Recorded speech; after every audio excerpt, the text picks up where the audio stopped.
Kailangan ko naman alam sa inyo.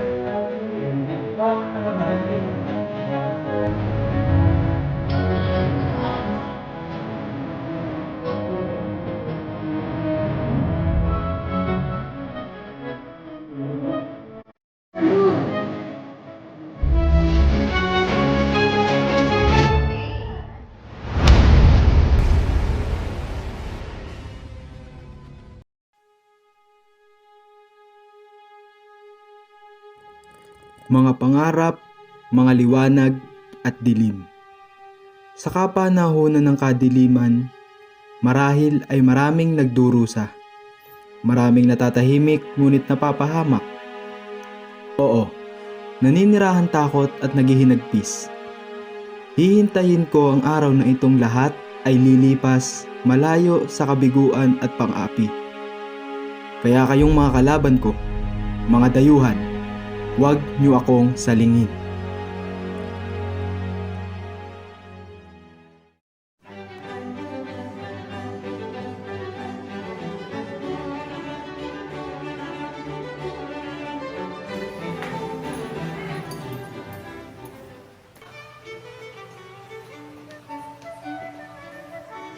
Ang upuang ito ay nakalaan sa inyo, Padre Damaso.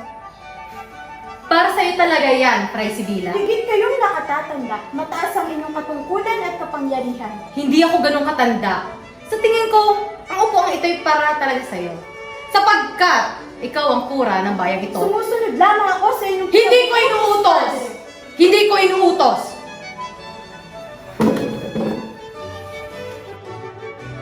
Kapitan Tiago, halina't saluhan mo kami. Narito ang upuan para sa iyo. Naku, huwag ka nang tumindig. Ang salo-salong ito ay sadya kong pinanda bilang pasasalamat sa Berhen sa iyong pagdating. Hiyain ng sopas! Opo!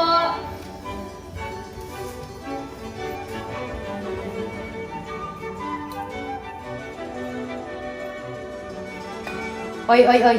Dalhin mo yan dito. Pronto!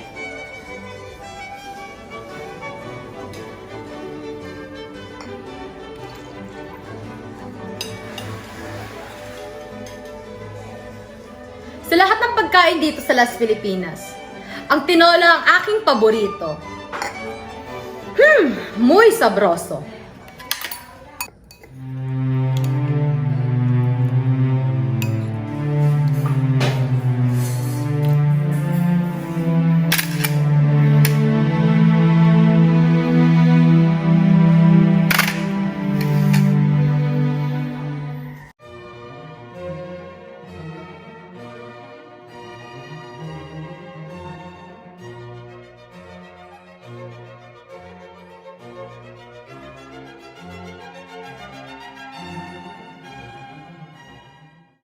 Senyor Ibarra, 7 taon pala kayong nag-aral sa Europa. Mabutit hindi ninyo nalimot ang Las Filipinas. Hindi po. Kahit tila nalimot na ako ng ating bayan. ¿Qué quieres decir? Halos 1 taon na nawala akong balita. Maging sa San Diego. Kaya hanggang ngayon, wala pa rin akong alam kung kailan at ano ang pagkamatay ng aking ama. Don Ibarra, nasaan ba kayo sa Europa?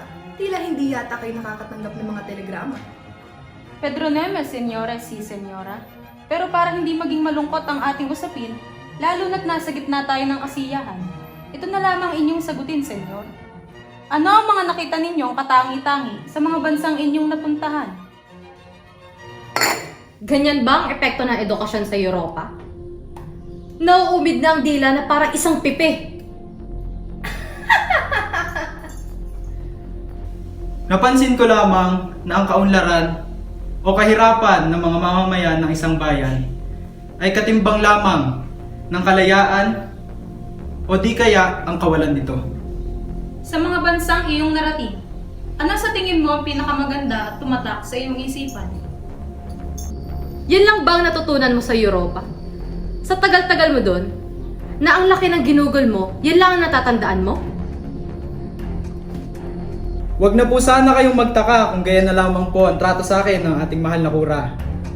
Noon pa man ay gaya na siyang maglambing. Simula nung mga musmos pa lamang kami. Naalala ko pa noon, Padre, Madalas mong bisitahin ang aking ama para sumalo sa tanghalian o kaya hapunan. Sinvergüenza! Ganyan ba ang tingin mo sa akin? Ano bang ibig mong sabihin? Masiba ba ako sa pagkain? Senyores, tiyos, kababalik ko lamang galing Europa kaya ipagpaumanin ninyo. Ngunit kailangan ko na magpaalam sa inyo.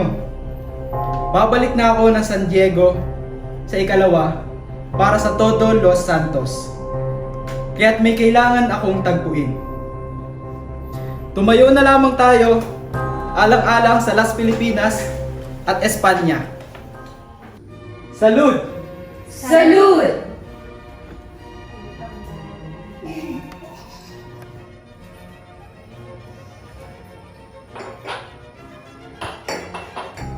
Hindi ka na ba talaga mapipigil ng umalis? Sana'y nahintay mo pa ang aking bulaklak na si Maria Clara.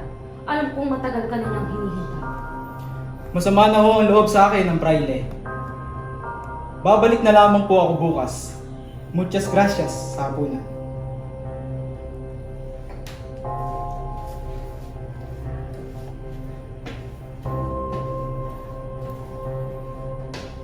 Nakita niyo ba ang pinakitang ugali ng binatang yun? Nakatungtong lang sa Europa, naging palalo na. Kaya tonto.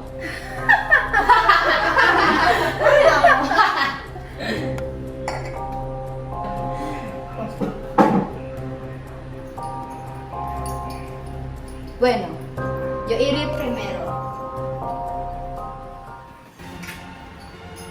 Bigla yata nawala ang pinyente. Kung sa bagay, hindi naman kawalan sa ganitong pagtitipon ang ganyang klaseng tao. Hindi po ba, Padre Damaso?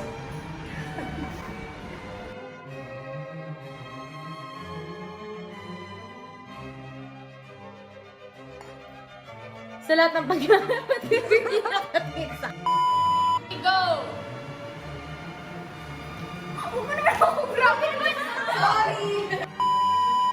Go, pasok.